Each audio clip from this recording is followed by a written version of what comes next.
முதலமைச்சர் குறித்து பேசுவதை தாவேக தலைவர் விஜய் தவிர்க்க வேண்டும் என மதிமுக முதன்மை செயலாளர் துரை வைகோ வேண்டுகோள் விடுத்துள்ளார். தூத்துக்குடி மாவட்டம் கோவில்பட்டியில் செய்தியாளர்களை சந்தித்த அவர், திமுகவின் தேர்தல் வாக்குறுதிகளில் பல வாக்குறுதிகள் நிறைவேறாமல் இருப்பதற்கு நிதி நெருக்கடியும் ஒரு காரணம் என கூறினார். அவர் ஏற்கனவே ஒரு பேட்டியில் சொல்லியிருக்கிறேன், அன்பு சகோதரர் விஜயை பொறுத்த வரைக்கும் அவருக்கு நல்லதில்லை, அவர் இயக்கத்துக்கு நல்லது கிடையாது.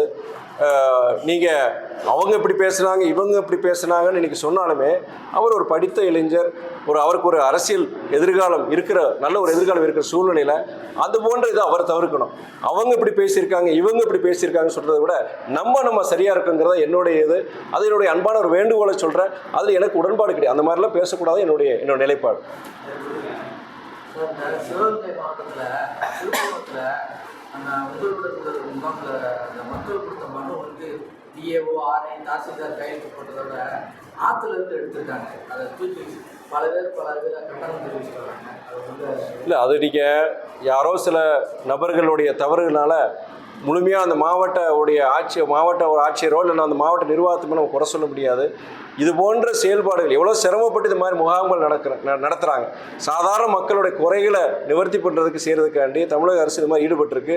தமிழக அரசாக தான் பார்க்குறேன், இது ஒரு அரசியல் தான் நான் பார்க்கல. அப்படிப்பட்டு ஈடுபட்டிருக்கும் போது இது போன்ற சில செயல்பாடுகள் ஈடுபட்டு யாராக இருந்தாலும் சரி, அது அரசு நிர்வாகியாக இருந்தாலும் சரி, அரசியல் நிர்வாகியாக இருந்தாலும் சரி, கண்டிப்பாக தண்டிக்கப்படுறோம். இது ஒருத்தர் பண்ணுற தப்புனால மொத்தத்தை அவங்க அவ்வளோ தூரம் சிரமப்பட்டு நடத்தியிருப்பாங்க. அங்கே இருக்கிற மாவட்ட ஆட்சியராக இருக்கட்டும், பல பேர் ரொம்ப சிரமப்பட்டு இதை நடத்தியிருப்பாங்க. இரவு பகல் தூங்காமல் செய்யாமல் இதெல்லாம் பண்ணியிருப்பாங்க.